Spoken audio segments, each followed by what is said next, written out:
Some of us prefer it that way, yes. I like seeing behind the scene. From behind the scene, you see a lot of things that can be done more than those who are on screen or In in front front of of the you. screen. Yeah. But they take the credit anyway. They take much of the credit, much of the name and fame and the rest. So, but anyway, we're just getting to know each other. Sure. There will be times. Yeah. There will be a number. There will be situations where we can do more. We can do things together or get Are inspired. you in Lagos? I'm not, but I'm a Lagos person. Oh, okay. Okay. We do that on a personal level. All right. I'm not in Lagos, but I'm a Lagos person. I get that. Aha.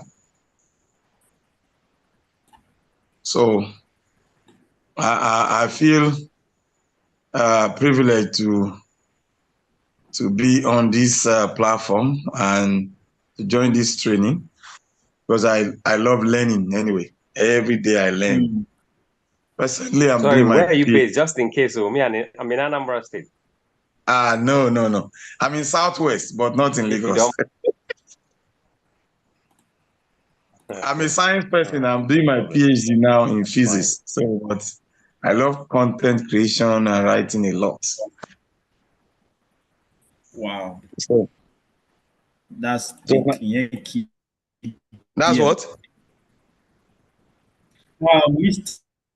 Ola Johnson. Mr. Olabisi Johnson, good Yes, evening. sir. Good evening, sir. It's good to have you join us. Same I'm here, sorry, sir. it might look like we left you out of the conversation, and you are the newest kid on the block, so to speak. Okay. It's good to have you join us. Thank you very much. Yeah, you've seen the recorded videos I sent to you, yeah? Not yet, sir. I've been trying. The network is not that good, sir.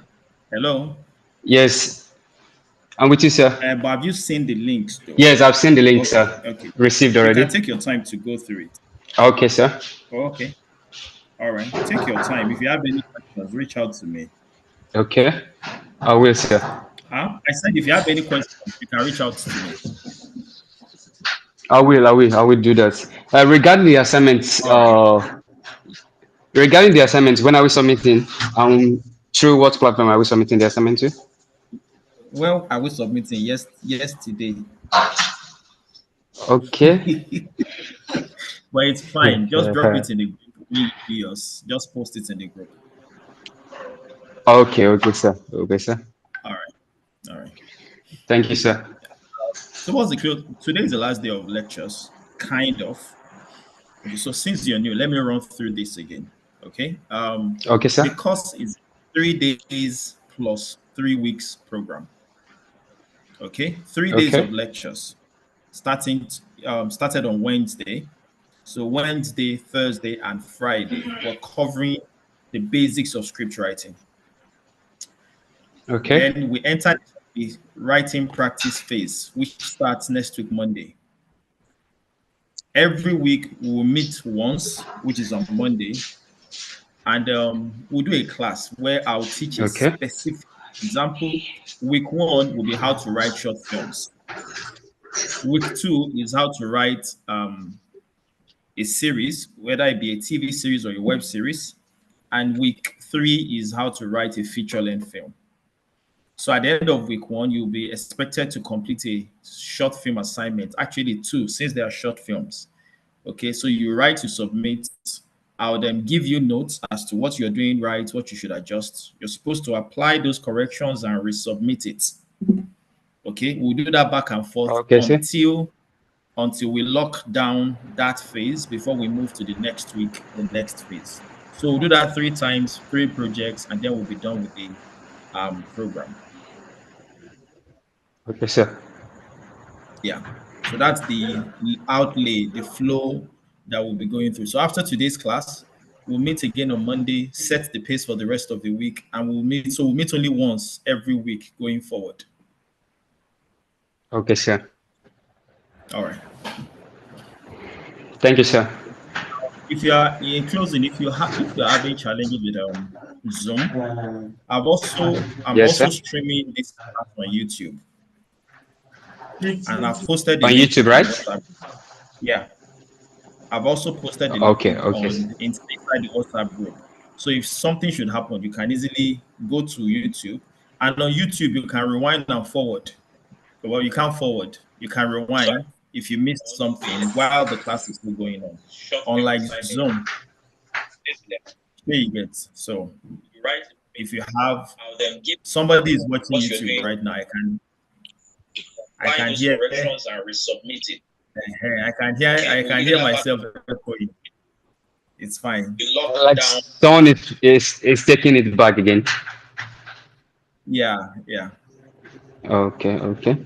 So you can go back, you can go forward, and immediately class is done. It's this same YouTube video, the finished one that I'll post in the WhatsApp group, so that everybody has access to what went on in the class. Okay, okay. Yeah. Thank you, sir. You're welcome, Chief. You're welcome. Is anybody still joining, or should we start the class? Time don't they go? We are just three here. What's happening? I'm wondering. I'm wondering.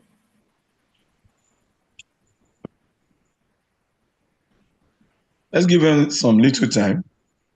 Okay. All right. All right.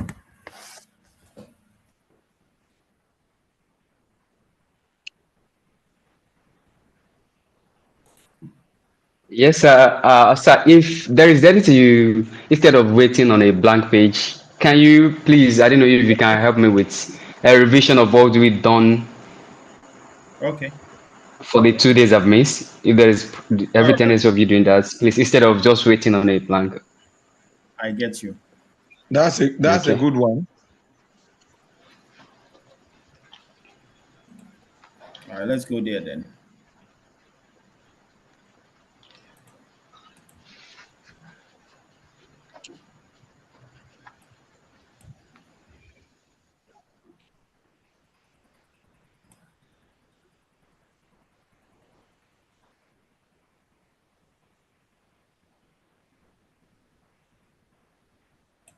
Okay. Um.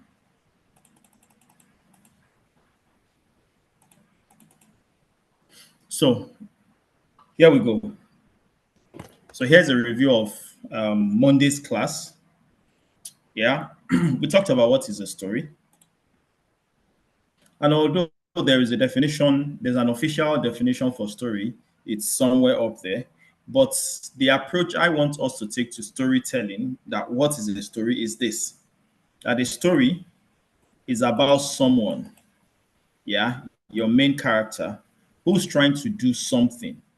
That is his goal or need. So, two things I want us to get. You have on one hand a certain individual who's trying to get something done. He has a goal. Okay. Now, it's when you have a goal that there can be an obstacle standing in your way of achieving that said goal. No goal, no obstacle. Yeah. Now, it's the process of an obstacle standing in the way of a goal that you have conflict. Conflict, yeah, is the process of an obstacle standing in the main character's way of achieving their goal. And that's where I want us to start from, understanding what conflict is, because conflict is the lifeblood of stories. If you don't know how to come up with conflict, you don't have any story to tell. All right, so I tell this story a lot of times. I've not told this in this class, so let me tell us this story now. Are we all together? Yes, sir. Yes. Okay. So yeah, this past weekend, today is the weekend, but the last one. There's I stay at Jack Conde Estate, Isolo. So there's this what's it called? Junior ShopRite at the gate. Just Right, they call it. So there's a shopping mall. I went to the shopping mall. Yeah. When I got to the place, I did a bit of window shopping. And I saw this pair of black shoes, these suede shoes, really lovely suede shoes. And I stood for a long time, like really admired the shoes. And then I went home. That's the end of my story. Ah, did you laugh? Why I now? did. Well, I couldn't figure out the. Is that not the most beautiful story ever told? Have you heard any story that is sweeter than that one? Well, every story has its own credit anyway. That's a diplomatic way of disagreeing to agree. Every story has its own credit, and it's also a nice one. At least you had some fantasies built around the you saw, and perhaps you could go home and dream about it. And maybe in the dream you come out wearing the shoes to a particular party, and people admire it. And okay, it's a story too. Yeah. Yes, in my own perspective, yeah, it's a story, but this is just a very comic story. It's very comic. But for instance, you imagine that you admire something, you wish like getting it, but along the line you were not able to even get it. You just went back home just like that. Like, is that the story? I don't wait, like before you start embedding it, is that the story I told? Yes, you said you started Sir? adding to it in your head. I said you started like I'm yes, like I'm imagining it. The story you're narrating, like I'm creating is I'm imagining it like I'm the one saying this shoe there. You saw this shoe though. I'm seeing myself saying this shoe as well. That story I told was pointless. Yes, but there's no but. There's no but. That story was pointless. You might not be able to tell what's wrong with this story, but the truth is something is wrong with that story. Okay. All right, let me tell us another story to make it much clearer. So this day I was driving this Songwater Road, and out of nowhere came this trailer, this fuel tanker, and the guy was speeding, and the guy went past us. I was doing 120, so for a speeding tanker to overtake me at 120 kilometers, do you know what speed he will be doing? Okay, and the guy overtook me, and I looked at him like, this guy, and then I just parked my car. I went to go and buy. I just went to go and buy something. I just parked my car. That's the end of the story.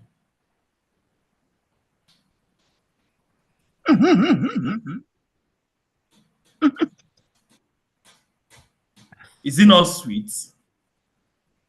Now, okay, like I wanted to say something, but I don't want to come up with my own idea again. And you said it's pointless story. Because now the first one, you share the story, and the first person laughed in the group, which means you have achieved your aim by telling that story, and the person laughed. At least taking that as a comic part of it, at least the story has achieved its aim, even though it's pointless. But at least sharing that story and someone laughed at that story, it has achieved something reasonable.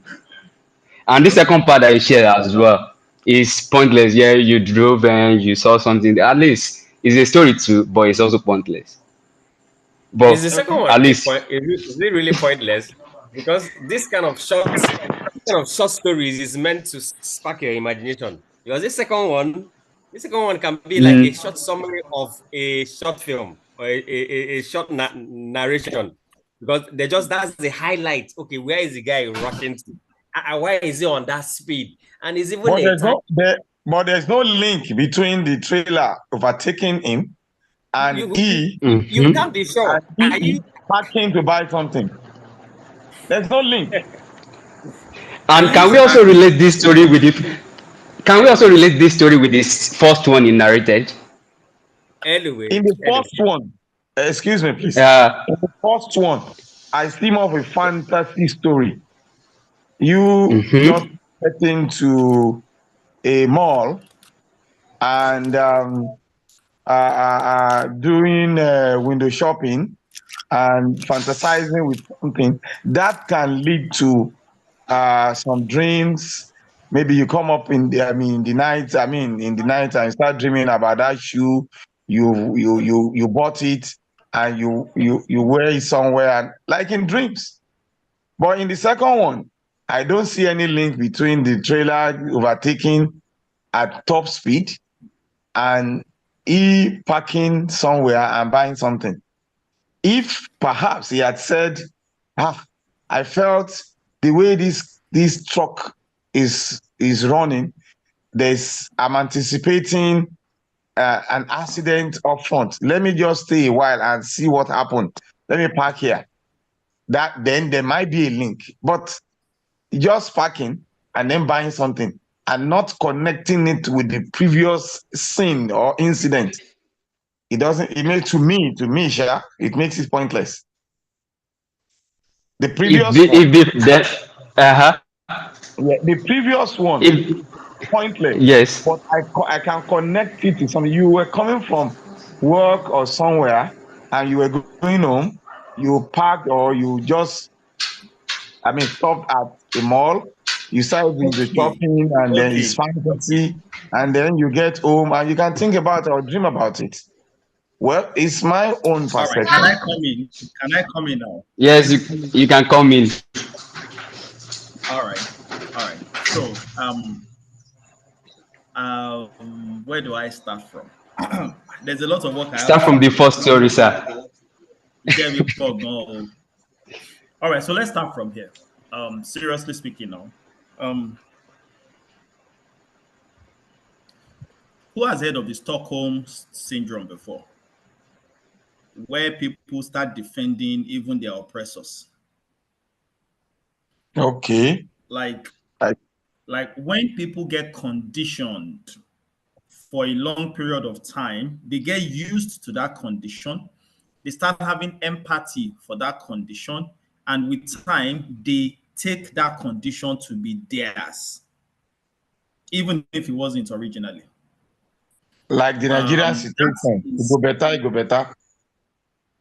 exactly okay. That is what has happened to us storytelling wise. We've seen so many terrible stories that we've come to a place in our minds where we justify the nonsense we just saw or the nonsense we just heard, just like that. Okay. I've discovered that Nigerians were the best storytellers in the world. Anything that happened, the Nigerian did not see it. Oh. He only saw one car speed like this and another lasma speed like this. Ah, that man is the one from yesterday that arrested him. And then he thought they will conjure some story around that scenario. That's the Nigerian way. And I'm suspecting, I might not be 100% correct, I'm suspecting that it's because we've been fed with so many pointless, senseless stories that we've been forced to come up with a justification for the rubbish we just saw, that each Nigerian has become a story generating machine on their own, such that by default, they would always find an explanation for every situation and scenario. But let's put that aside for a minute. Let's come back to this. Um, 1, 2, 3, 4, 5. There are 5 people in class. Let me see if there's anybody on YouTube. Okay, there's nobody on YouTube right now. All right. So let me do a quick, let me stop sharing. Where is share? Stop share. Let me do a quick rundown of what exactly is supposed to be our jobs. I need everybody to listen attentively to this. Question number one: why do we watch films? I would have loved to do a question and answer with this, like I normally do, but time is beginning to run and we have a lot to cover today. So let me just dump the information. Now, most people watch films for entertainment, to while away time, sometimes for a bit of education, because some of these films come with some educational material, some lessons, some moral, etc. But you see, most people watch films as a means of escape. Let me say that again. Most people watch films as a means of escape. Have you wondered why comedy is what sells nowadays? Anything foolish, anything that doesn't make sense, anything that is funny, even if it's not funny, but it is comical and farcical and satirical, that's what sells in today's Nigeria. Do you want to know why? Because the people are going through a lot. They just want something to help them forget their misery, their sorrows, their stress, and they just want to throw themselves into this other new content, something to make them laugh, something to make them forget what their current predicament is. If you do an over serious film in today's world that is so serious, so emotionally provoking, blah, blah, blah, now you go watch your thing by yourself, or at least it will not break the 1 billion naira mark at the cinemas. It definitely will not.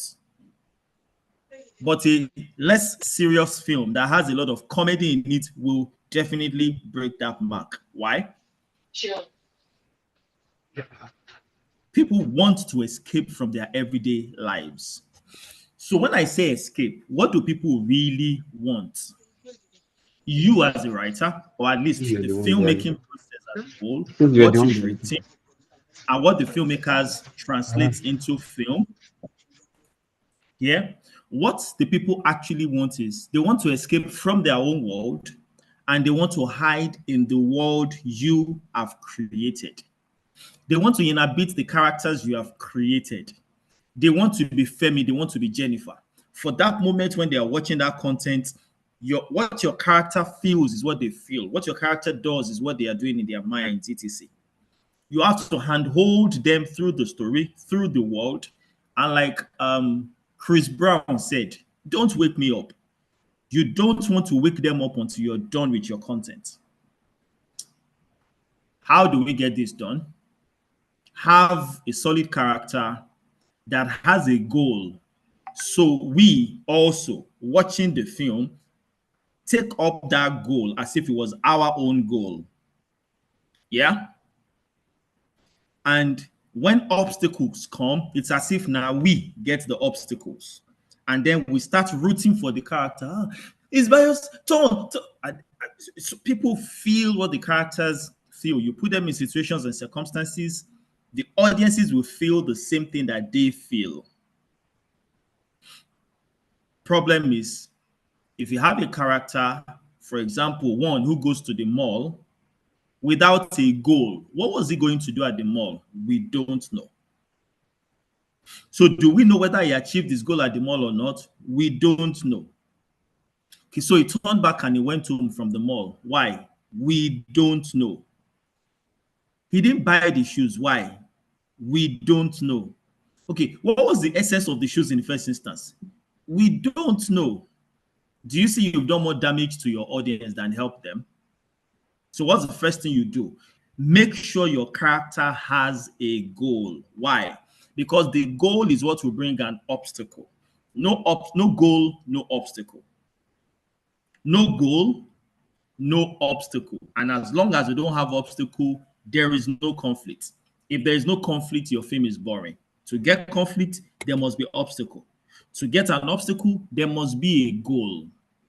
Do we get all of this? So the first story was Mr. Man who went to the mall, no goal. So nothing could stand in his way. There was no obstacle. So there was no conflict. So he went back home and then nothing. Second, you have Mr. Man who is driving and tanker overtakes him at over 100 kilometers per hour, then what happens? Nothing. He parks. Like, really? When that story, the way the story was going, what you would expect would happen is either the trailer will hit somebody, either the trailer would have an accident, something. You were expecting something to happen. Nothing happened. No goal, no obstacle, no conflict. So when you're writing a story, you must ask yourself those basic questions, okay? So who is my main character? What does this person want? What is his goal? What does he want to achieve? And what stands in his way of achieving it? If you don't have those three, you don't even have a story in the first instance. Hello? Are we on the same page? Yes. All right, let me do a roll call. Good evening, Mr. Zico. Welcome to class. Zion, good evening. You're welcome to class. Juliet Ibube, it's a pleasure to have you join us. Welcome to class. Duke. Ebonluwa, this your name is really fingering my brain. Your surname and your first name, they are not congruent, if you know what I mean. Maybe at some point I'll get you to explain. Olabisi Johnson Dayo, good evening. You're welcome. Thank you for joining us. Mr. Ganiu, thank you for joining us. Good evening. All right, so let's continue the class. So character, goal, obstacle, conflict. We get those four, yeah? All right. So I think we have a full class now. We can resume class.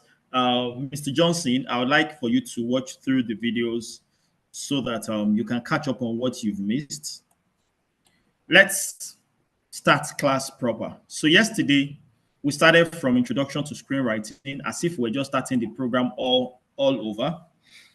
Before we had a glitch, a technical glitch. The sound refused to work after about 30 minutes of class, which is what got us to reschedule today. All right, so we're here now. You're all welcome. I talked about screenwriting being the art and craft of writing scripts. And I mentioned that the script is three things. Number one, your script is a story, which I call the content. Number two, your script is a container, meaning the format that you apply to your story, which is the script format, such that you can share it and other people can read the script and understand it and know what you mean and be able to run with it to make your film. The third thing your script is a blueprint. It is a blueprint. It's a manual. It's an instruction manual. The director, the cinematographer, everybody who will be involved in making the film, they take the script, break down the script, and receive their instructions from you, the instructions you give them on how to make this film, how to tell this story. So as a writer, while you're writing the content, which is the story, and you're formatting it in the proper script format, you should also remember to include instructions, not directly, indirectly. For example, I'll give us a very good example. So you're writing this scene. It's about two people meeting for the first time. They met online on Tinder. They've been talking on the phone for a long time, and this is their very first time of meeting. They meet at this restaurant. Okay, and all you tell us is that she comes late, so guy has been waiting for her. You focus on the action on what is going on so much that girl comes late, guy is already fidgeting, 1, 2, 3 wrong lines, and the whole meeting turns sour. The two of them leave, not achieving the goal for coming to the meet up in the first instance, and that signals a conflict. Whatever I'll do at the much later, typical romance film, they get to meet again and resolve and they date, blah, blah, blah. But this is what I'm coming to. You just painted the scene, the scenario of their first meeting. You told us about how Mr. Man got there first, how Auntie got there late, the things they said to each other that caused the rift, the fight, and they left. Shebi, fine. Now I'm the director, I'm the scriptwriter.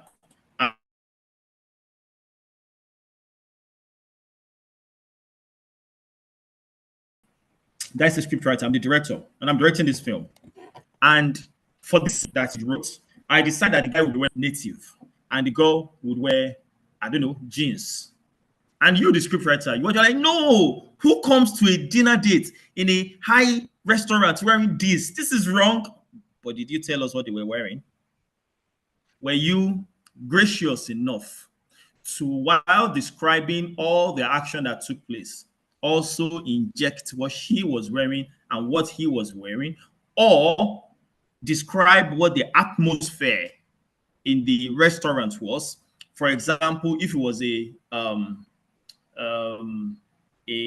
formal dinner date, by just mentioning that word, that it's a formal dinner date, automatically we know what the guy should wear, what the lady should wear. The costume department can extrapolate from that script and understand what costumes to give to them. That way, you've given them instructions on how your film should be shot, on what the actors should wear, on how they should dress, on how they should carry themselves, on how they should sit, if that is required, and so on and so forth. I don't know if I'm communicating to someone. Your script is an instruction manual. It should be subtle, but you should give instructions on how the film should be shot as you're going forth. If so far so good, you get what it is I'm saying, like it's sinking into your soul, into your heart, type yes. So moving on.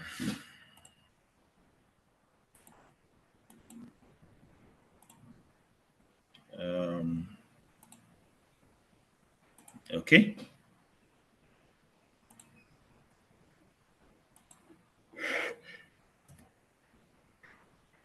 Oh, excuse me.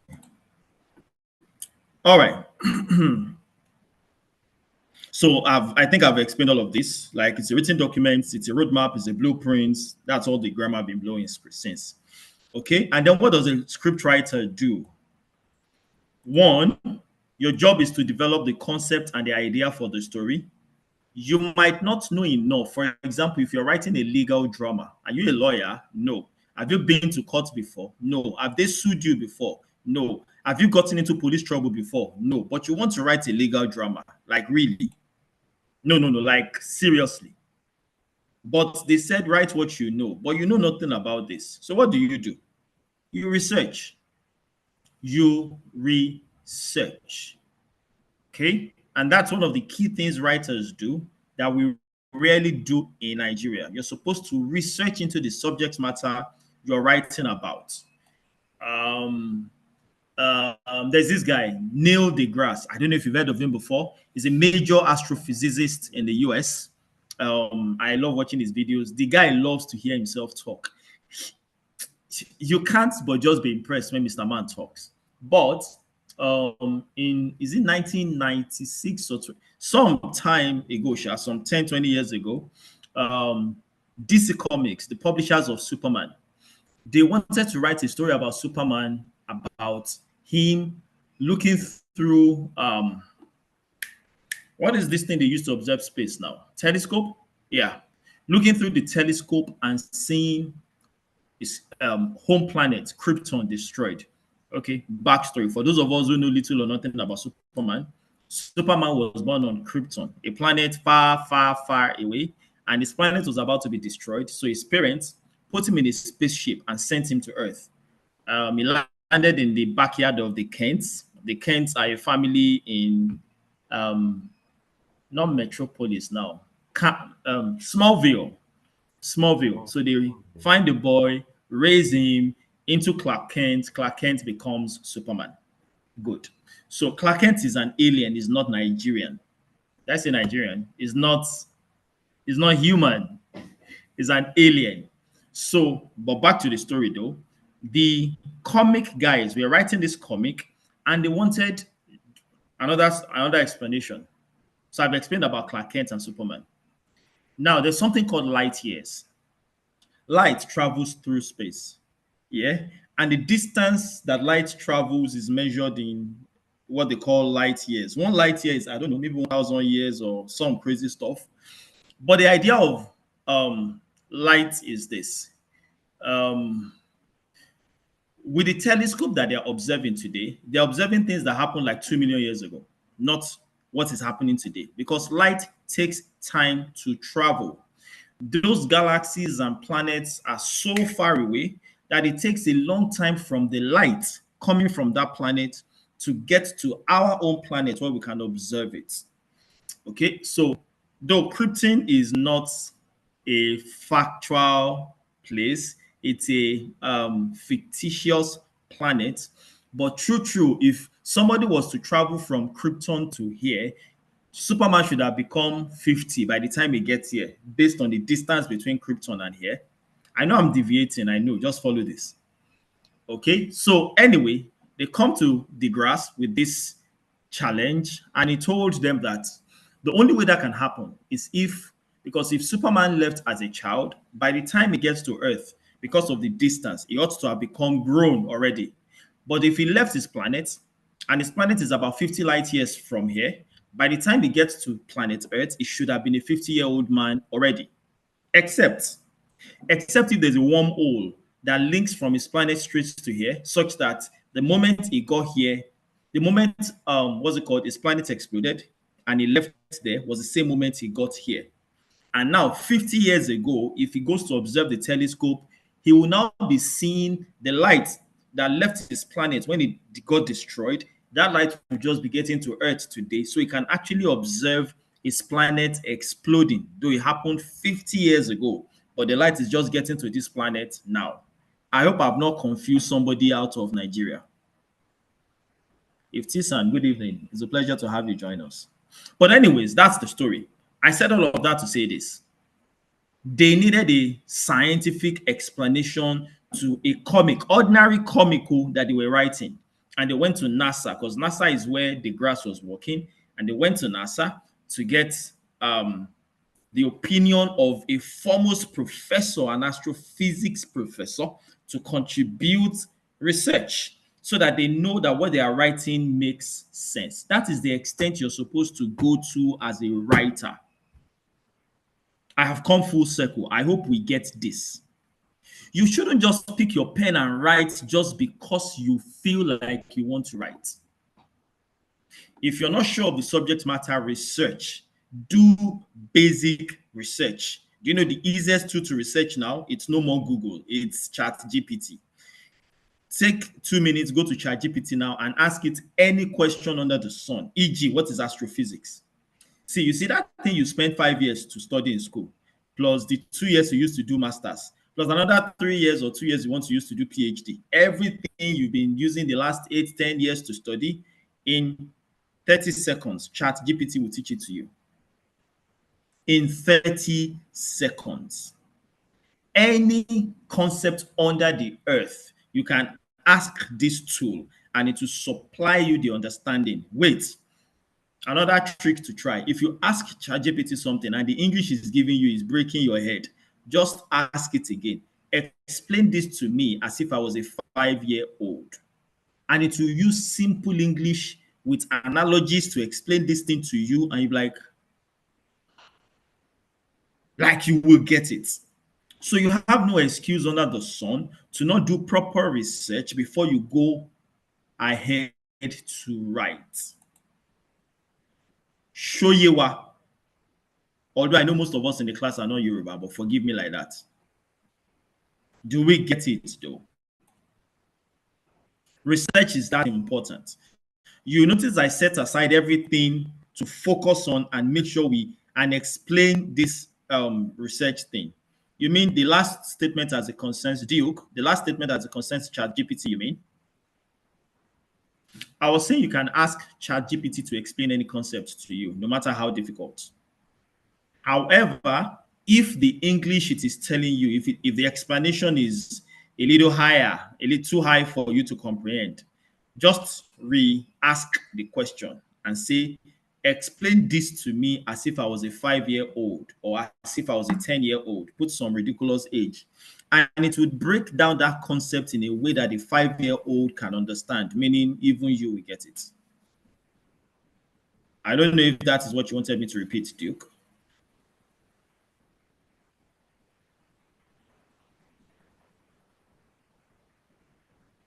All right, moving on.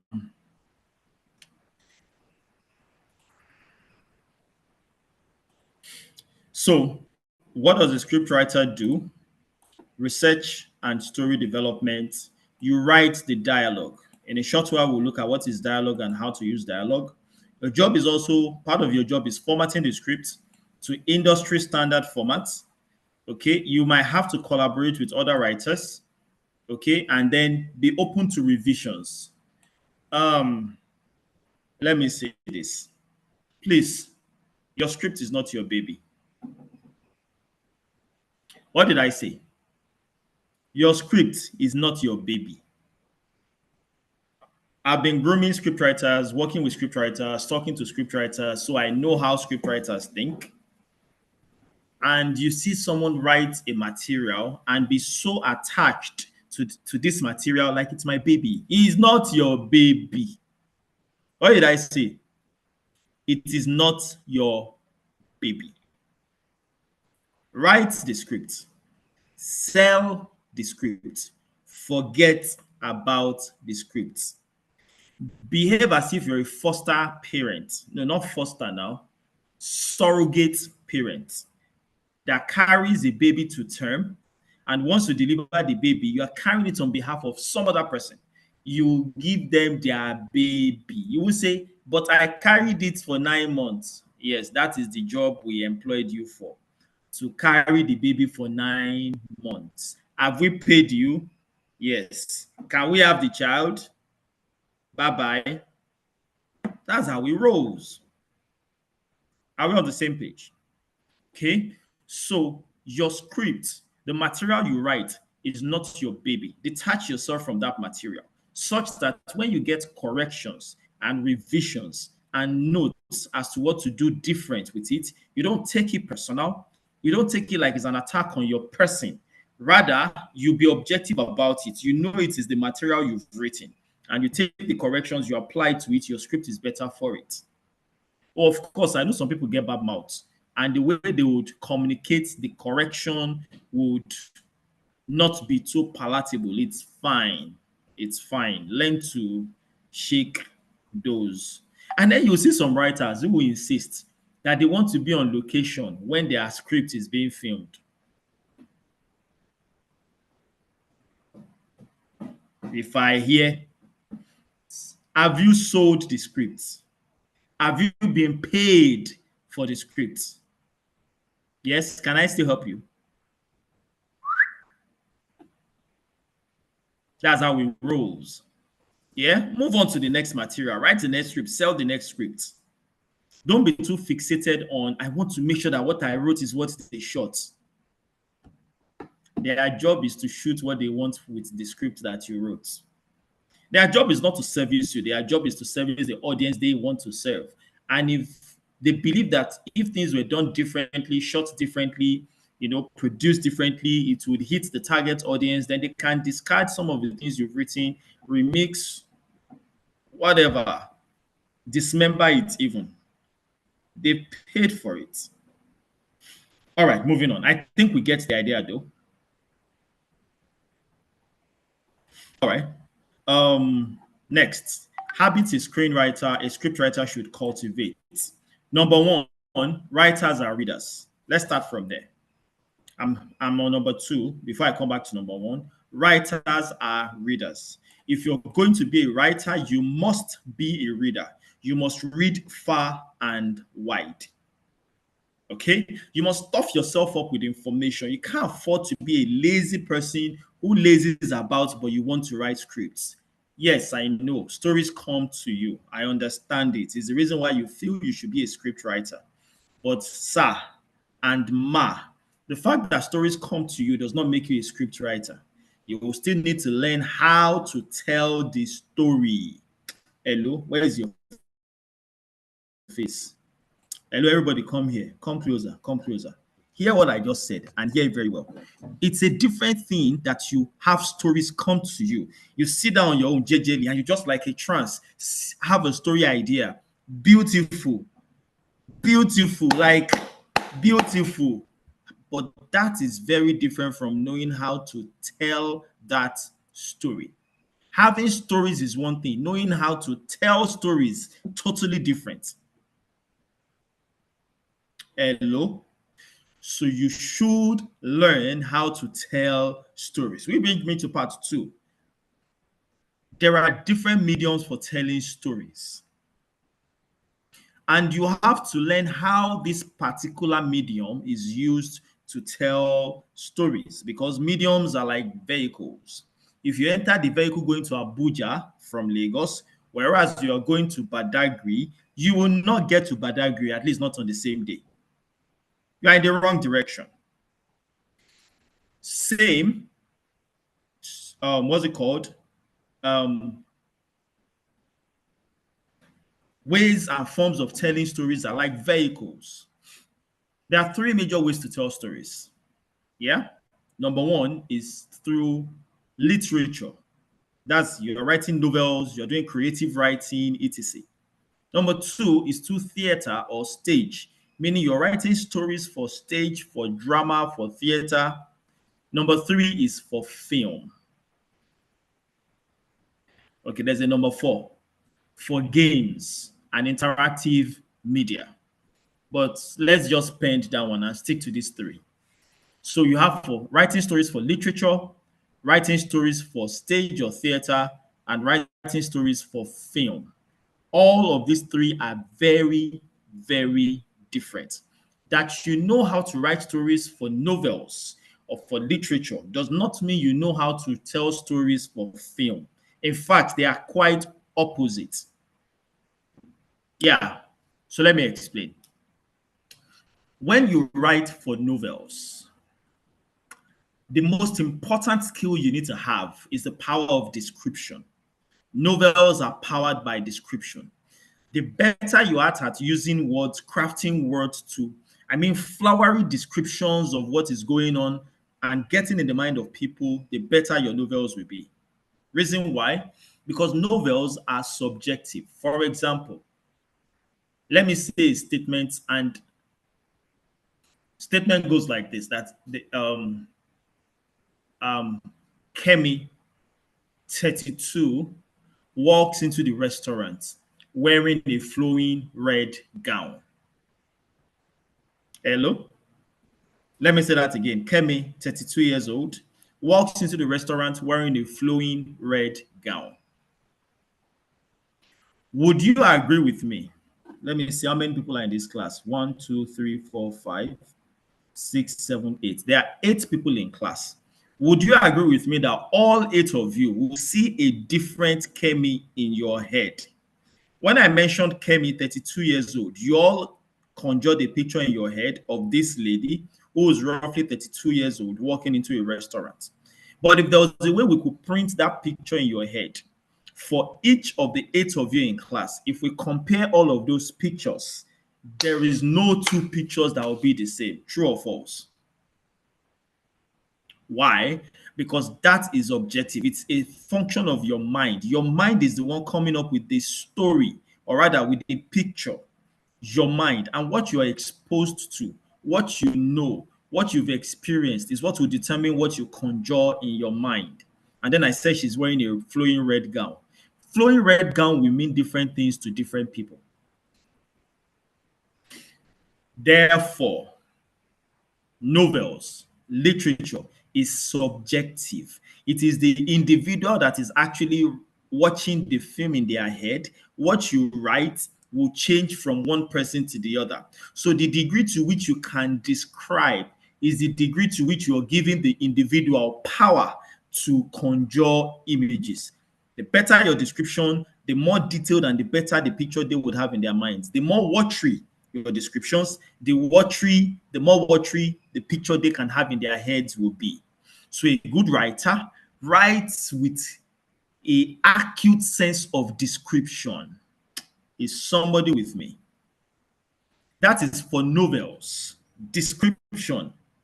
You describe to people, for example, if it was an erotic material, and the degree to which you describe the genitals, describe the movement, describe the sweat on their body mingling with the next, the way you describe how the bed is moving and galloping up and down, the way you describe the aura from the two of them looking as if it's enveloping the... Let me stop. Let me stop. Before I carry on, I go on and no, let me stop. But you get the idea of where I'm going to. Yeah? That is the power of novels, the power of description. Let's move forward. Then you have stage or theater. The lifeblood of theater is dialogue. Everything that happens on stage, you must write it, and rather, it has to be said. Fine, there's a lot of body movements and dance and music that also expresses, but the bulk of what is communicated via dialogue. For example, if the president, no, the king, let's leave president alone so that it doesn't look like I'm speaking to Tinubu. So in this play, the king just had a plane crash and dies in the plane crash. Or maybe, no, better still, he goes on a trip. He was warned not to go by the oracle, but he goes against the will of the priest, and he goes on a trip, and he has a plane crash. So by the time he comes back, he's crippled, he has like he's battered up and down. Okay, so madam, question number one, how do you show the plane crash in a stage play? Not going to happen. Except on a big budget, what's it called? And except it will move the story forward, you could create a prop that looks like a plane and, do some, it's almost impossible to do. So how do you let the audience know that the plane crashed? How do you let them understand the horrors the king went through on the trip when the plane was about to crash? Dialogue. So you have Amaka coming from the stream and she meets Ibube. Okay, I don't know if Ibube is a female name, forgive me. Let me just go like that. And they meet. Have you heard? And then she starts gisting this girl about how it happened. And they warned him not to go. They told him not to go. But he insisted he was going to go. And while he was on the air, and then there was a breeze, breeze, and the plane was going like this, the plane was going like this, the plane was going like this, and everything was like, oh, sir. She did not die. He did not die.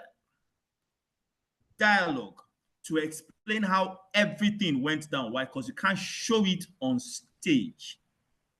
What is the lifeblood of theater and stage again? Dialogue. Before I talk about film, let me tell you the problem with film before I even talk about how film ought to be written. The problem we have in the Nigerian film industry is we have novel writers and stage play writers abrogating onto themselves the office of film script writer. So Mr. Man, who what he knows is how to write novels, because stories comes to him and one silly producer there say, yeah, you to come and write, and then he will write a novel as if it was a film, and then they will shoot it and the thing is looking and it falls flat. And you're wondering what is wrong with this film. You are essentially shooting a novel. Or Mr. has what's it called? Background in stage. And what he writes is essentially a stage play that we are filming as if it's a film. How do you know it's a stage play? Too much talk. Is that not the typical Nigerian film? They talk from beginning to the end. Even what can be shown, they would rather say it. Wait, I'll show us one more thing. On stage,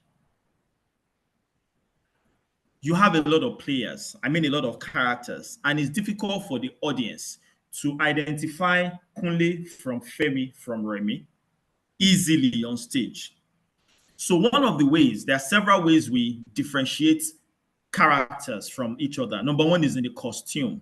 But a lot of costumiers mix this because they're doing something epic or something cultural. They'll dress all of them the same way.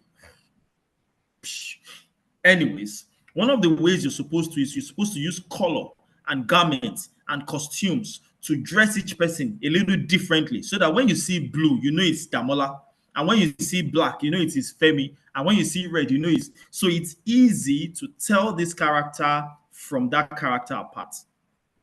But of course, you don't have that luxury a lot of times. So the easy way to tell this character apart from this, again, dialogue. So when Femi is speaking to Kunle, he will remind the audience the relationship between himself and Kunle. Like, Kunle, my friend, it's been a long time. Oh, how are you doing? And that one too will say, my friend, don't mind me. Oh, life has been very, very hard. Oh. And he keeps calling him my friend, my friend, my friend, so that the audience understands the relationship between them and they don't have to crack their head too much to understand what is going on the stage.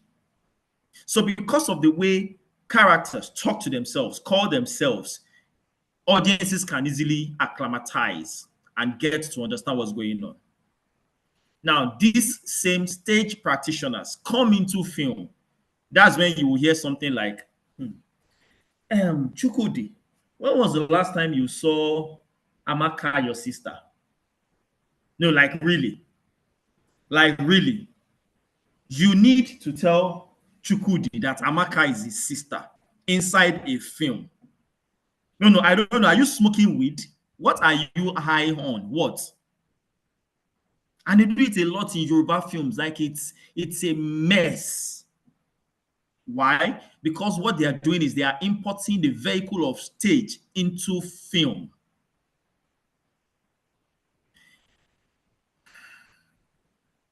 Let me calm down. I'm getting a little too passionate about this. So let it slide. But do you get the general idea? Novels is powered by description. Stage is powered by what? Dialogue. So what powers film? I hope you're following me. I hope you know why I'm driving, where I'm driving at with all of this.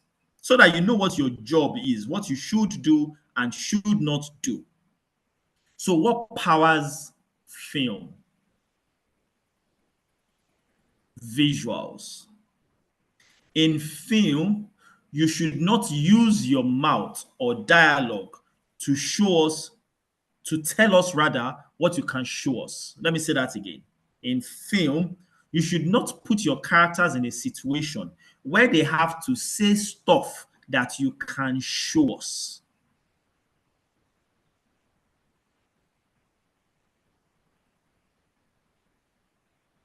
So, what's it called? Somebody is having a dream, or no example is readily coming to mind. Let me try and find one. Instead of telling us that somebody is angry, put that character in a situation and a scenario where he is exhibiting anger. Somebody walks up, like roughly hits his leg on the chair, bangs the door on his way out. Does anybody need to tell us what his state of mind is? Do you know what you'd have had to do if it was a novel? That same scenario. Do you know what you'd have had to do to let us know the state of mind of this individual, meaning anger? But in film, you only have to get him do stuff that an angry person does. Full stop. I need us to start thinking in visuals. There's a lot of stuff we should teach in this class, but most of it is unnecessary. Believe me, trust me. The most important thing is understanding the bedrock, the unit, the smallest unit of measurement in film, which is visuals. Show it, don't say it. Show it, don't tell us. Show it, don't describe it. Show it, don't just show it. And to this end, starting from Monday, I'm reshuffling what we're even going to do. Starting from Monday, every day, we'll do that for 3 days, maybe not for the whole of the week. 3 days next week. I've posted some films in the group. I want you to go watch each of those films and choose the 3 that you like the most. What are you going to do with it? You're going to write the script for that film as if you are the scriptwriter. You are reverse engineering it. What is the idea behind that? You know what? Pause. Let me play one of those films. I hope I have one of them. Hold on, hold on. Just give me a moment. Because we need to know what we are doing.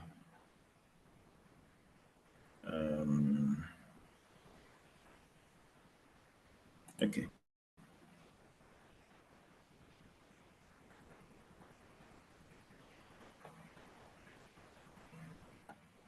Okay. Found this. I think I like this one.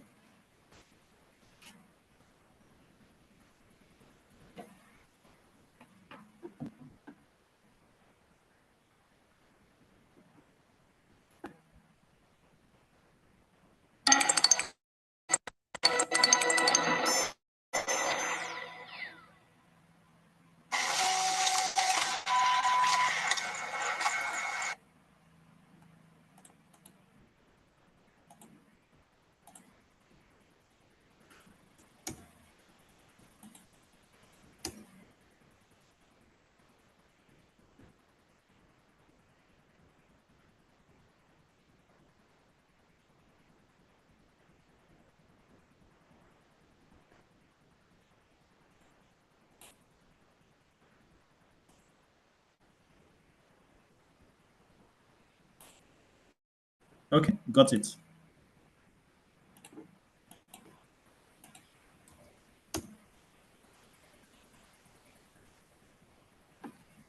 Oh,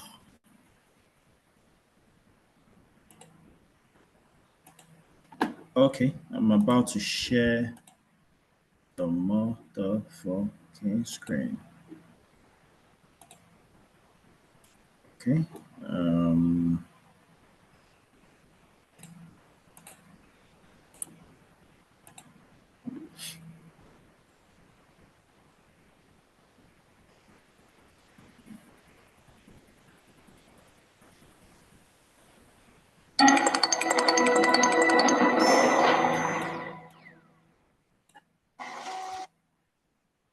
okay.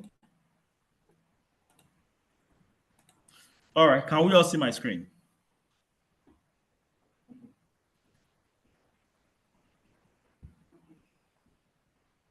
Have we seen this particular film? All right. So the assignment is simple.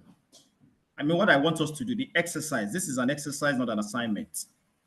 So I'm going to play this film and I'll pause at a certain scene. And I want each of you to describe what you can see, what is happening in the scene, what you think is going on. Are we good? Let's go.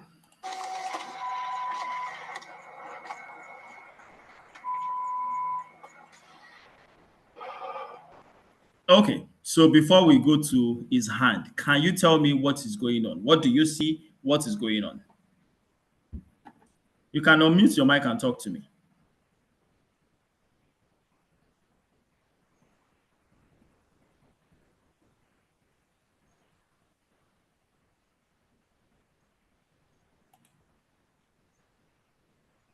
Hello? A male in an office. He's in the office. A male in an office. Rachel is in the office. Okay, who's talking, please? Me, Duke. Duke. Okay, yeah. All right, please go ahead. A male in an office, looks early 30s, Okay. on a photocopy machine. Okay. Okay. Okay. Does anybody else want to try?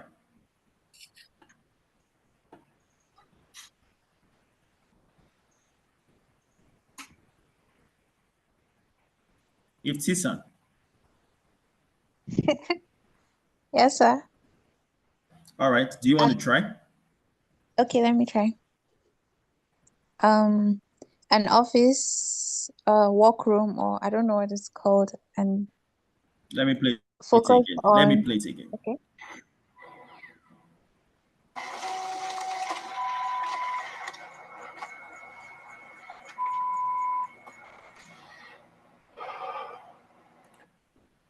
All right, let's go. Okay. I'm with you now, Tisan. I've played it again. Okay, sir. Um, an empty office or a workroom. The desks are empty, and then focus on one guy, white male, working on, I don't know, photocopy. Okay.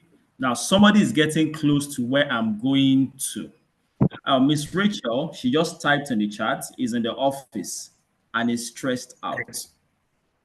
Exactly. I wished to add to what I said before because you played it bad. Okay. Okay. After work hours, he's stressed out. Maybe he's frustrated from doing something repeatedly over again, and he's just tired. And Now okay, you're what's that? getting it. You're Yes, getting yes. it.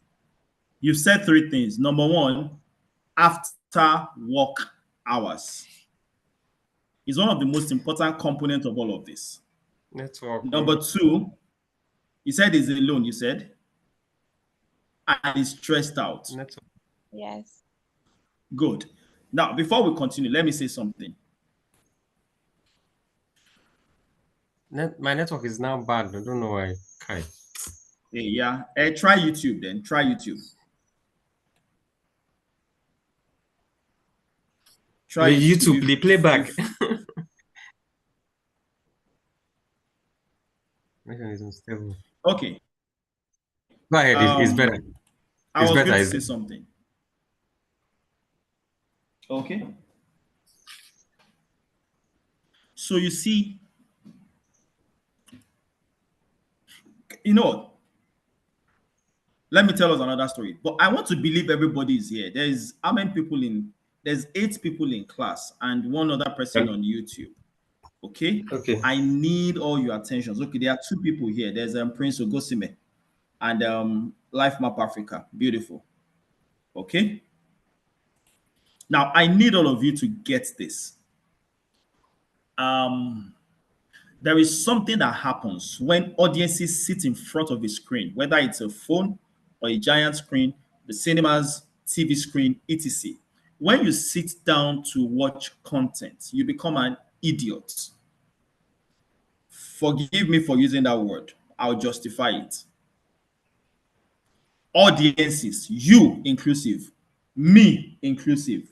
When you sit down to consume any content, I mean a film specifically, not any content, a film specifically, you become an idiot. Let me explain. So there's something in the faculty, the sense of a human being. I'll call it a truth filter. What does this truth filter do? It constantly is on and is hunting and testing for true or false, any information coming to you, any information coming at you. Okay, so you enter a bus, you pay conductor 1,000 naira for the fare is 200. You give him 1,000 naira, and Mr. Man gives you 300 naira. What would you say? Shey you dey whine me? Not so. How? Why? Because the truth filter in your mind alerts you, bang, bang, bang, bang, wrong change, wrong change, wrong change. You automatically know that something is wrong with the change he gave to you. It's not just because you know how to calculate, it's because after you know how to calculate, your sense can also tell you that Mr. Man is trying to wind you. Let's take it a step further. You're watching the news, and the newscaster says something like, yesterday, former President Muhammadu Buhari turned 25 years old. Calm down now. 25 beats Bawo. Because you know that Buhari cannot be 25. You'll be asking, do you mean Buhari Jr. or Buhari Senior? Why? The truth tester in your brain alerts you that something is wrong with this information that is coming to you. Are we all on the same page? Okay. Now, at other times, when you sit down to consume some other form of content, the truth filter in your brain is automatically disengaged. Wait, this girl, what's her name? Adesua Tomi. Yeah. What's her husband's name again? Banky W. Yes? Good. So there's this film where Adesua Tomi, his wife, is the wife, and Ramsey Noah is the husband. So they have a film. Husband is Ramsey Noah, wife is Adesua Tomi. Good. But the wife is cheating on her husband with some other side guy. So on this day, husband goes to work, wife calls the side. It's not side chick. Why is side chick coming to my mind? My mouth. Shisha calls her boyfriend to come over. Who is this? Her boyfriend. Boyfriend is played by Banky W. Good. So her boyfriend is coming to the house because her husband has gone to work. Halfway in between, husband remembers that he forgot something, so he starts driving back. They are in the room already making out. As the husband is coming, they show them making out. They show the husband is getting closer, they show them making out. They show the husband coming, is almost at the gate, they show them still on the bed making out. What would you be thinking at that point? Your husband is coming, your husband is coming. Shebi?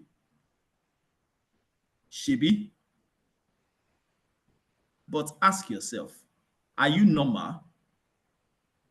No, really. Are you normal? Who is the guy she's in bed with? Her boyfriend, Shebi, Banky W.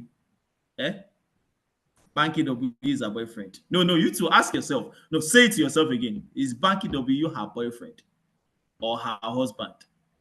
Oh, in the film, he's her boyfriend. Oh, so you know that he's her husband, but you also know that in the film, he's her boyfriend. And your brain automatically accepts the fact that husband is now boyfriend and person will be a husband is the one coming, but you're thinking that's us. Are you normal? Okay. So let me go back to the beginning. When we watch films, we choose to be idiots. You suspend your sense of reasoning. Actually, there's a term for it. Faculty of what's this thing called again? Faculty of I've forgotten. When I remember, I'll mention it again. So there's a term for it. So when you sit down to consume fiction, your brain automatically suspends that faculty, that truth tester in your brain. And you know they are lying to you, and you intentionally take the lie. In fact, you want them to lie to you. That's what you came for, to be lied to. Am I hitting the door? Am I getting somewhere? When audiences come to watch a film, to consume your content, they came to be lied to.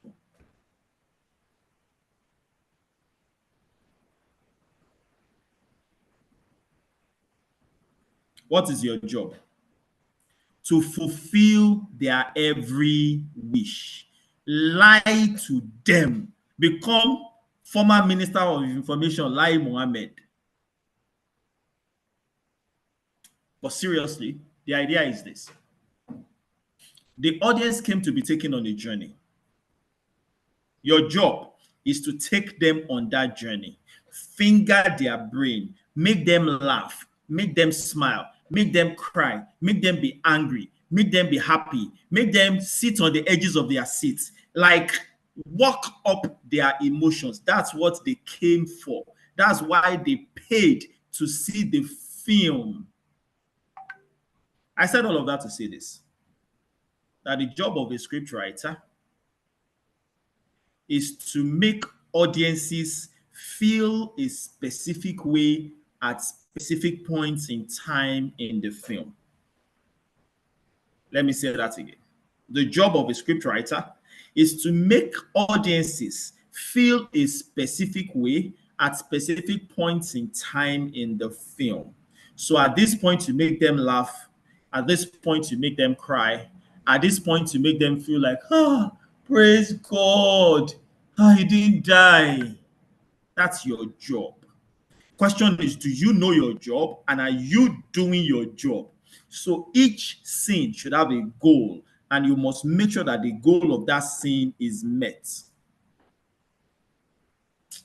Are we communicating? Shonyewa.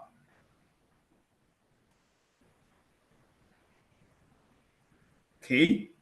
Now, I can't even remember why I started all of this tirade in the first instance. I was trying to make a point. I've forgotten the point I wanted to make. But it's good to know all of this that you've heard. Yeah? Which is what we do as script writers is to intentionally craft emotions into the material that we write and make sure that those emotions they hit, those emotions they land, those emotions are felt at the point where we want them to be felt by the audience. Your job is to finger the audience's brain. Full stop.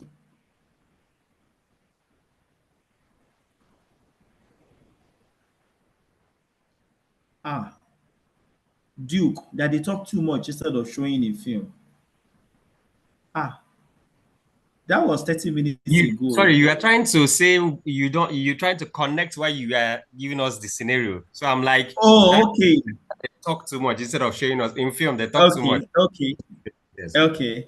Thank you. Oh, now I get it now. All right. So I was talking about stage, film, and literature, and the differences between the two. We get the differences between all of these three forms of narrative now. Yeah, we understand what film is. It's showing, not telling. And I intentionally did not even use that word because I was explaining it so that you understand what showing means, what speaking in visuals means. Oh, I remember now. I remember how we got here. I How we got here was I played this scene from this short film, and I asked us what did we see, and most of you were not seeing what I wanted us to see. Some of you finally started getting it, okay? And where I was driving at is this. Remember, our job is to make the audience feel a certain way. Now, I'm going to play this again, this first bit of this first scene. And my question to you is, what do you feel as an audience? You're watching this film. They show you this scene. How does it make you feel? Oh, yeah, let's go again.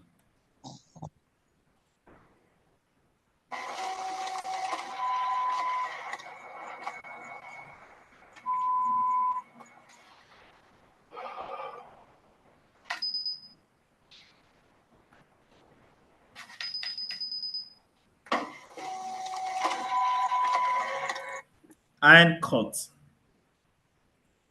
Oh, yeah, let's go now. I've showed us a little extended clip. What we just saw now, how did it make you feel? What did you get from it? How did you feel watching it? What do you think is going on in the mind of like you? What is your takeaway from this stuff that you just saw? Empathy. Say that again. Empathy.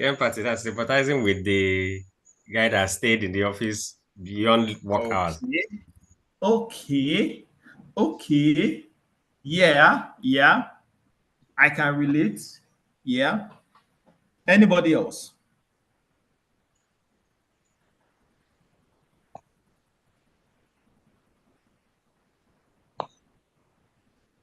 Emptiness, if Tisa. Like the guy is feeling empty and you can relate with the emptiness he feels, okay? Anybody else?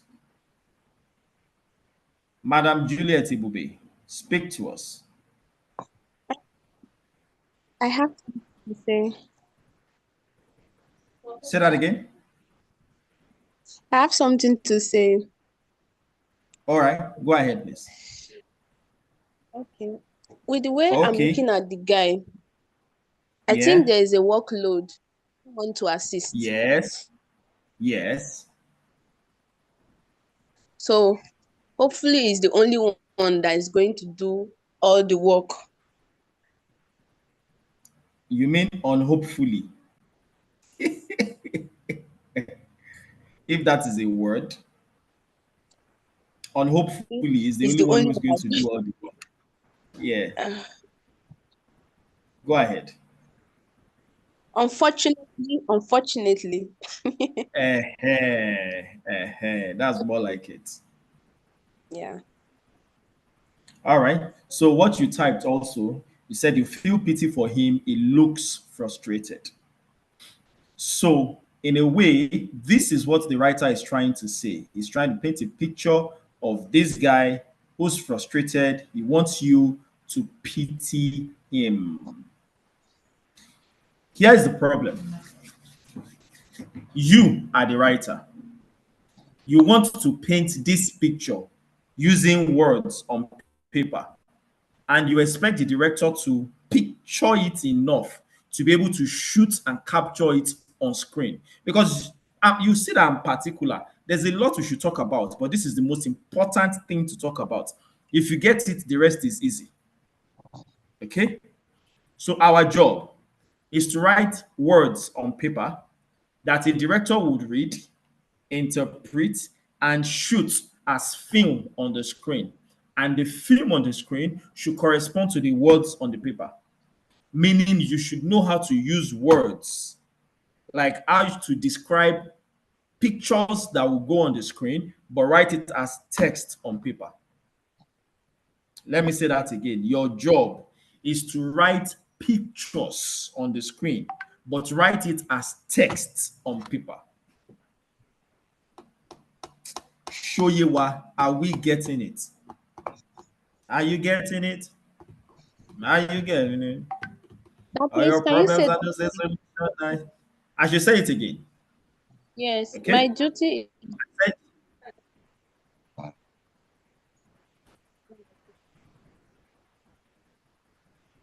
Okay? I said that your job as a script writer is to take pictures on the screen and write it like words on paper. Meaning you are watching pictures in your head on the screen. You are imagining the pictures in your head as if it was showing on the screen. And then you are writing those pictures with words as words on paper so that any idiot director can take those words on the paper and translate it and they will get the picture on the screen. Meaning, if you write your script well enough, what you wrote is what will be filmed. That's the simple English to what I'm saying. Hello, somebody. So if you don't know what it is you're trying to say, if you don't know what the end picture is, you can't write it. Even if you know what the end picture is, or you don't know how to write, you still will not be able to write it. Which is the reason why I'm going to force us to watch films and write scripts from the films. Hello? We will watch films and we will write the script for the film without seeing the script of the film. To do that, you need to know how to write scripts. Not so. I mean how to format a script properly. Is there anybody who has ever written a script here before?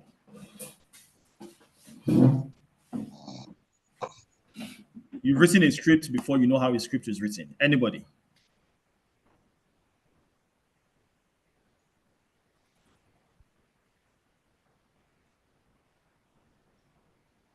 Answer me. Eba mi sọ̀rọ̀.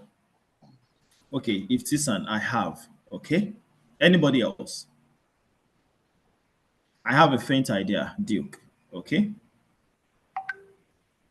All right. So what we're going to do now is I'm going to show us how to write a proper script. Okay.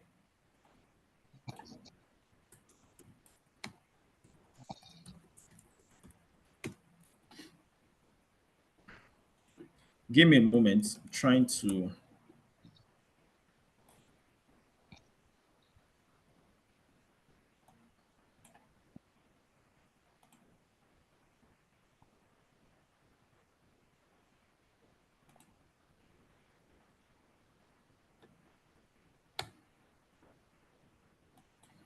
Okay. Where's Celtics?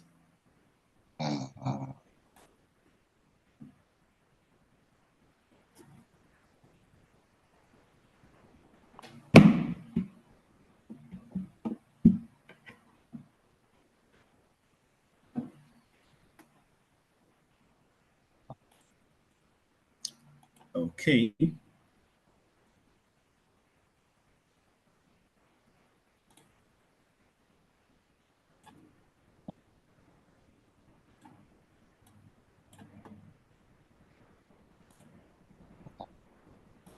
Class is very quiet today.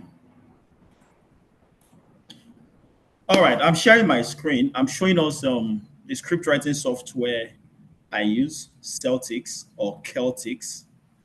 Let me show the name here. Help splash screen.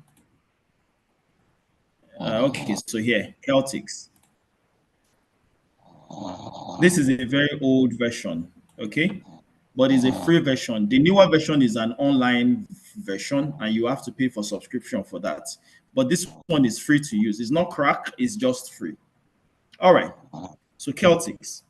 Now, let me open up an already written script, yeah, so that we see what a finished script looks like. Let me show it as a PDF.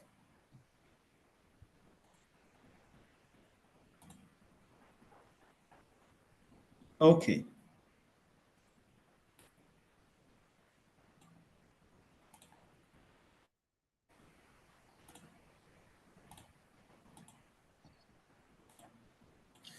All right. I think we can all see my screen right now. So let's talk about what we're looking at on the screen. Now, a script has 5 main components. Is everybody here? A script has 5 main components. The first one is this. It's called the scene header. I mean, scene, the spelling of scene is S-C-E-N-E. So scene header. I'm typing it in the chat. Single R, not double R. Next is this bit. It's called the scene description. Okay, by the way, another word for scene header is a slug line. Scene header or slug line. I'm typing in the chat so that you can see from where you are. So the scene header or the slug line is this bit, this EXT outdoor bar afternoon. I'll come to explain what all of that grammar means. Okay, followed by the scene description. Another word for scene description is action.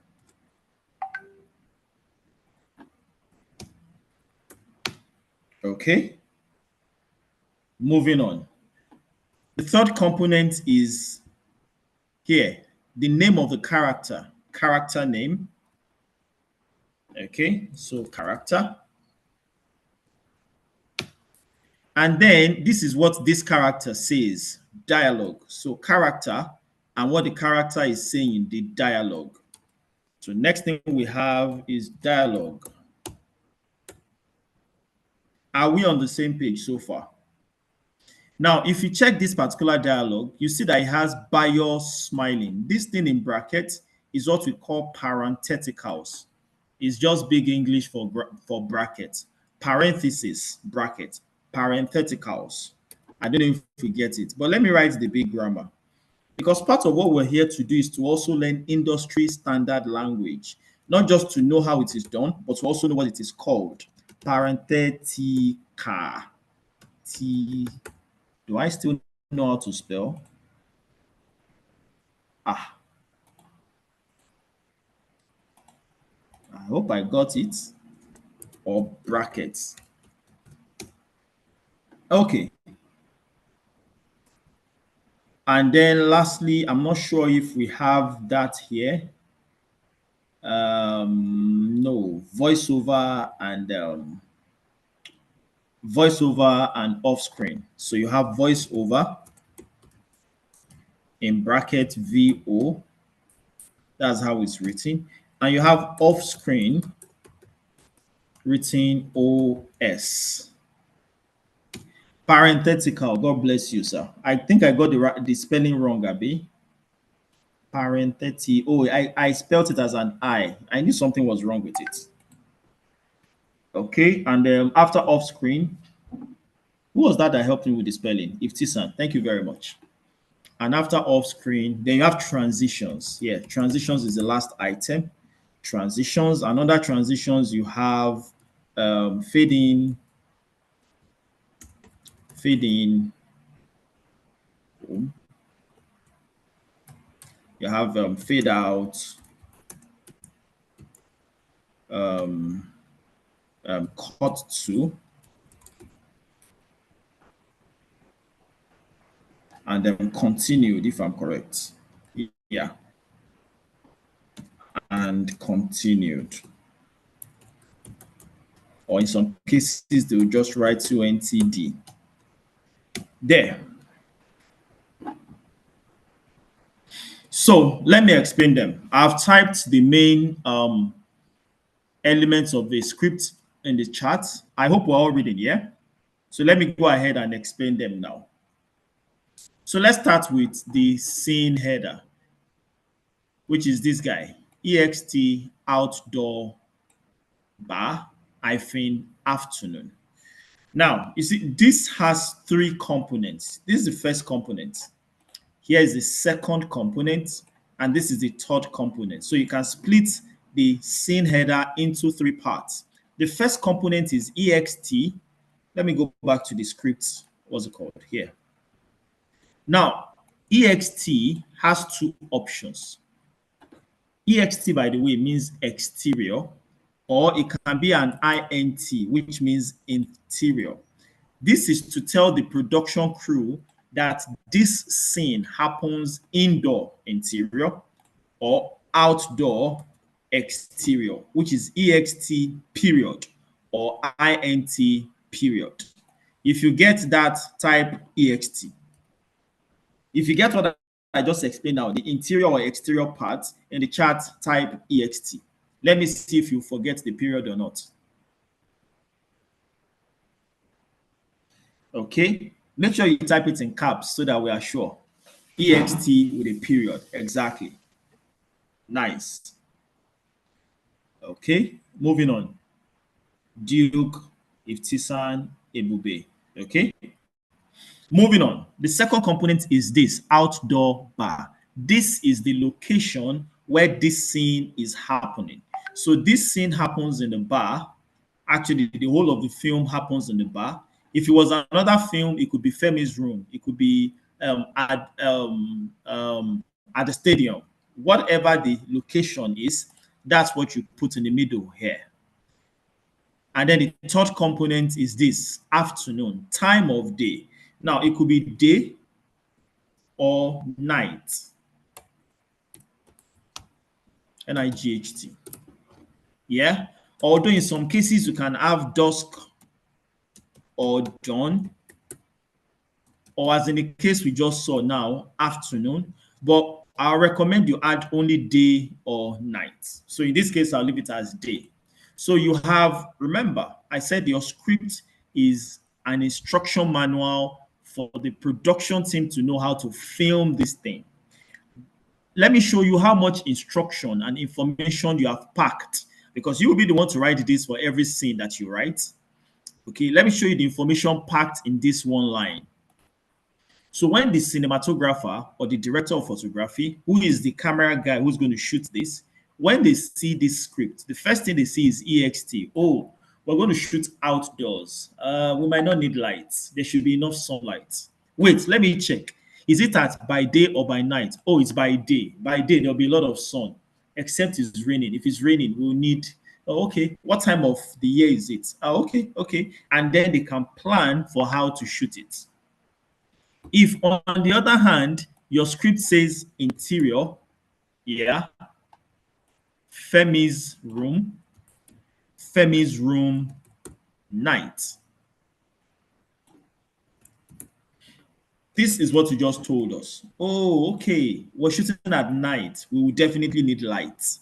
And it's interior. Oh, okay. Maybe we'll have to turn on some lights, shine some light from the window. Now, do you see how the mind of the DOP is working based on the instruction you have given him? You've told him we're shooting in Femi's room. We're shooting indoor and it's at night. Now I've gotten my instructions. I can run with it. Are we getting this?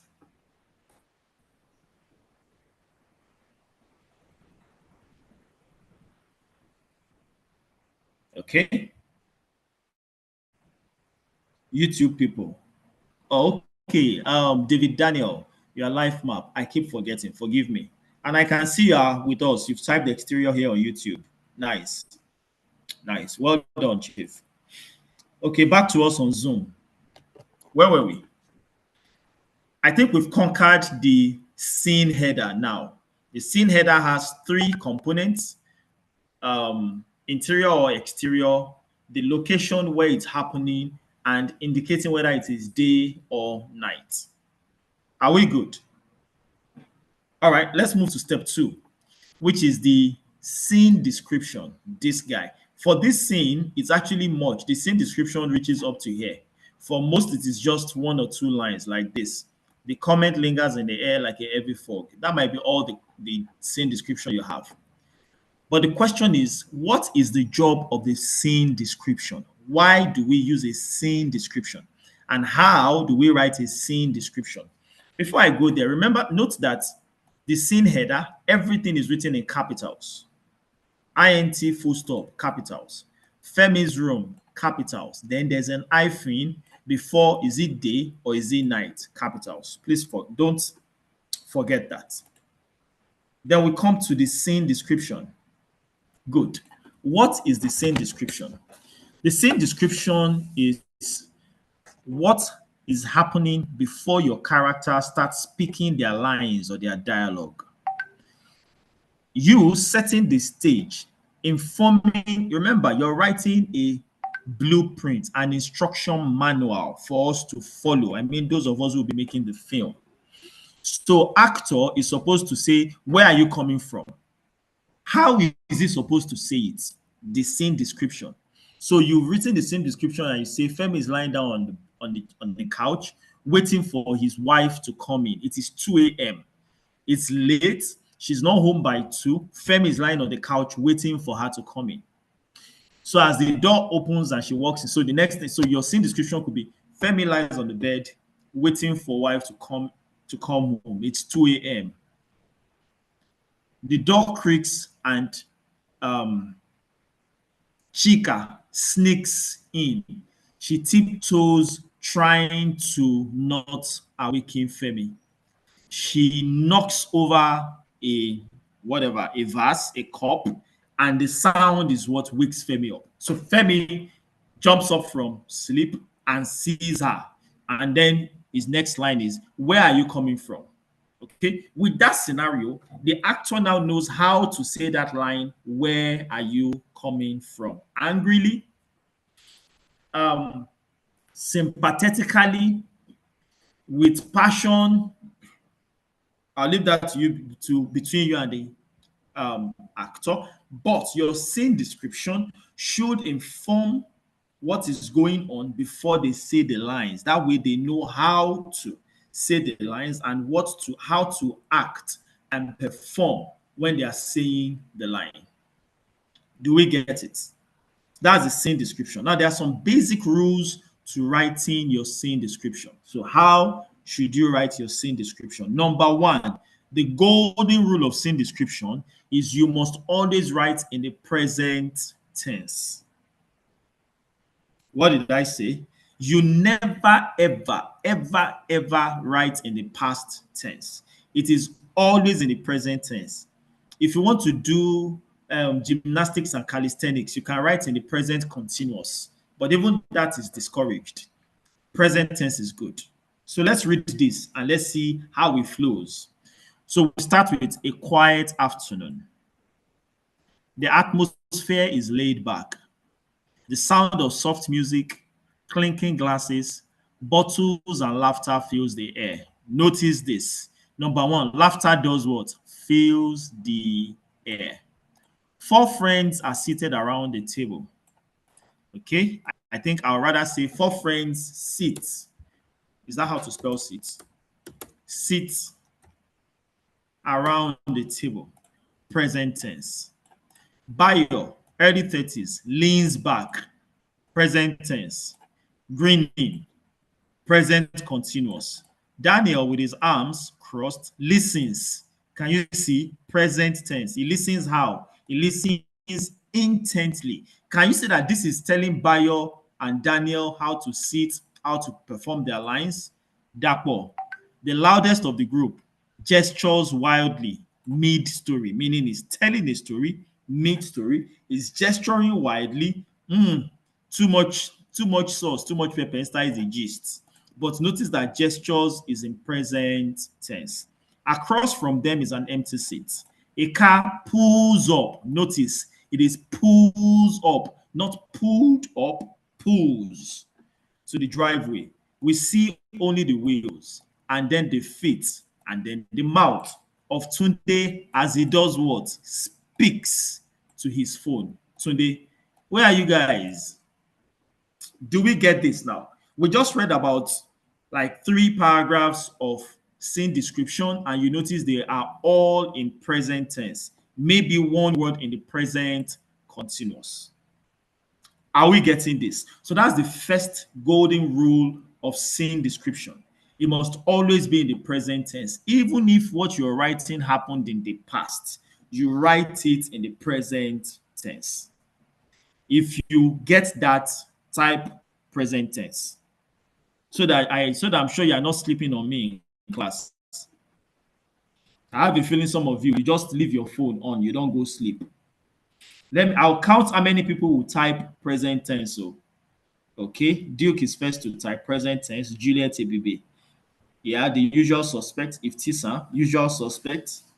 Other than these 3, let me see if anybody else will type present tense. Let's go to YouTube.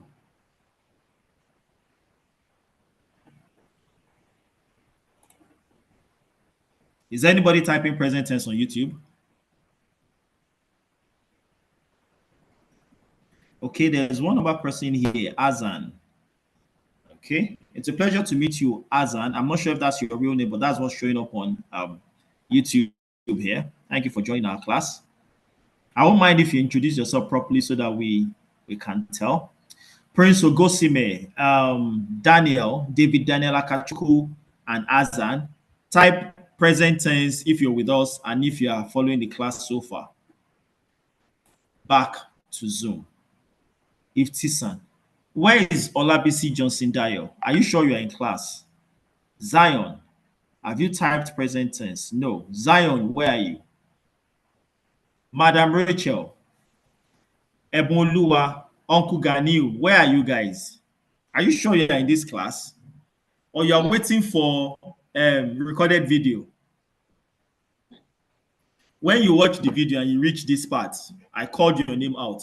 At whatever point in time you're watching this video, go into the WhatsApp group and type present tense. I want to know if it is 2 years from now that you watch it, or 2 days from now, or 2 hours from now, or tomorrow morning. So go to the WhatsApp group anytime you get to this point in the video and go and type present tense. Moving on.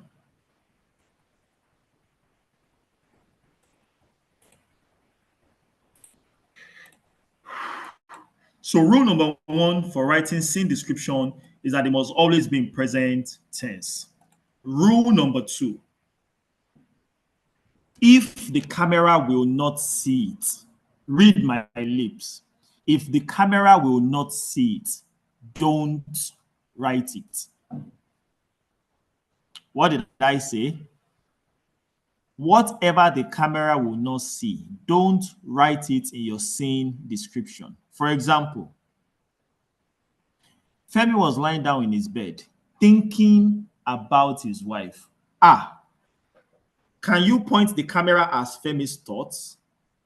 Can you show us with the camera what Femi is thinking? If the answer is no, then thinking has no place in your script.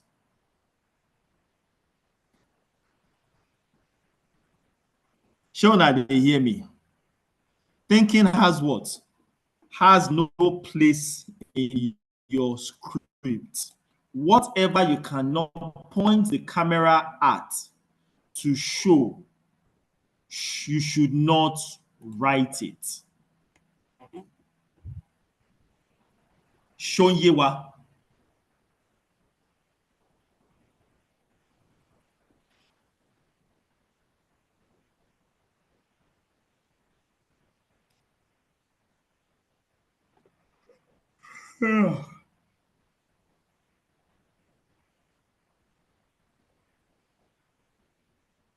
Okay. David Daniel Akachuku. Okay. Present tense. I see you've written yours. All right, back to Zoom. Whatever you cannot point the camera at to shoot, don't write it in your script. So things like thoughts, things like emotion, how somebody is feeling, what is going on in their mind, what they are imagining, what they wish, what they want to do, all of that does not have a place in your script. You can write it in a novel. We will get it. You must not write it in a script. We will not get it. There is no way to shoot it. So what should you do instead? Put Mr. Man in a situation or scenario that makes manifest what he's thinking in his mind. So you want to show us that somebody is longing for this food and he wants to. They are not offering him food, so he goes on a visit to see a family. They are having dinner. As in they're on the dinner table already having dinner. He is hoping that they will serve him, but they no gree serve am. So Mr. Man is salivating and is hoping that there's no way you can shoot what he's thinking, but you can make him do certain things that will make us understand what he's wishing was happening in his mind. Do we get that now? Okay, let's move on. My eyes are kind of closing. It's almost as if I'm feeling sleepy.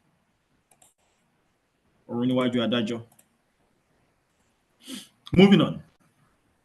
So 2 rules I've given us. Rule number 1, always write in the present tense. Rule number 2, what's rule number 2 again? If the camera if you can't point the camera at it, don't write it in your script. So no thoughts, no emotions, no wishes, nothing of that sort. Instead of telling us what this person is wishing in their minds, let them find a way to express it either by action. I will not recommend by words, but maybe by words, but not that. As some silly people will now do, as if it's soliloquizing. There's nothing worse than soliloquizing inside film, and they do it so often in Nigerian films. Moving on. Number 3, anything that is important and of note should be in capital letters, especially sound. Let's read through again. A quiet afternoon, the atmosphere is laid back, the sound of soft music. What kind of music? Soft music, not overpowering music. We can hear the music. You want us to hear the music because they are in a bar. So you indicate that soft music is playing. You put your soft music in capitals. Now, what are they doing? They are celebrating. How? Clinking bottles, clinking glasses and bottles. More importantly, because it is the sound. It's not the fact that they are clicking bottles visually. That is not why we're writing this here. We're writing it and making it in capitals because we will hear the sound. So when you're writing your script, especially if there's a sound you want the audience to hear, you should put it in capitals. What is laughter here? Can anybody tell me? A quiet afternoon, the atmosphere is laid back, the sound of soft music, clinking glasses, bottles, and laughter fills the air. In this context, what is laughter? Can anybody tell me? Emotions. Emotions. Okay? Anybody else? It sounds still, but more of emotions. The sound of laughter. Exactly. The sound of laughter. That is why it is in capital letters, because it is a sound. Fine, it is also action that they are doing, but more importantly, we want to hear that laughter. It contributes to the ambience and the tone of that setup. They are in a bar, they are having fun. Maybe I've taken a little too much. such that mouth don't they run, which is why that they run in mouth. And when you read the rest of the script, you would understand why. His mouth was jam talking. But are we getting this? Okay. Back to kiss me. So three, is it 3 or 4 now? Number one, always write in present tense. Number two, if we can't see it, don't point. If we can't see it or point the camera at it, don't write it. Number three, um, anything important, you write it in capital letters, especially of sound that we should hear. Number four, names. The first time we meet a character, his name should be in capitals. So let's see now. Bayo, early 30s. Bayo is in capital. Daniel, with his arms crossed, Daniel is in capital. Dapo, the loudest of the group, Dapo is in capitals. But let's go down. Tunde is in capitals. This is the first time we see him. The next time we see, this is dialogue. All of this is dialogue. Tunde grinning. This is supposed to be dialogue. So character and dialogue. I'll show us in a minute how to format this now. It's actually easy. It's good that everything is not even formatted yet. Okay, but I'm coming now. Look at Tunde here. Can you see this is another time we see Tunde? But Tunde is not in capitals. Same with Bayo, and it's not in capitals. Same with Japo, and it's not in capitals. And the more you go down, the more you realize that everywhere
Okay. Hello, people of God. Can you hear me? Hello. Miss Rachel, Zion, Mr. Ganiu, can you hear me?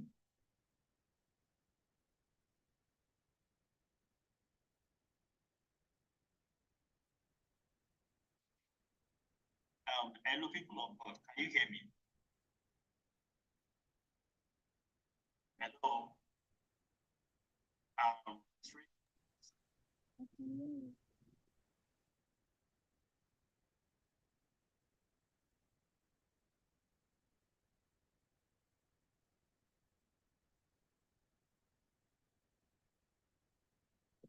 Oh, okay, you can. Please, let's exit this group. This, I can't access this as an admin anymore. I've created a new link for the class. Please join that link. You'll find it in the WhatsApp group. Click on that to join the new class. Okay?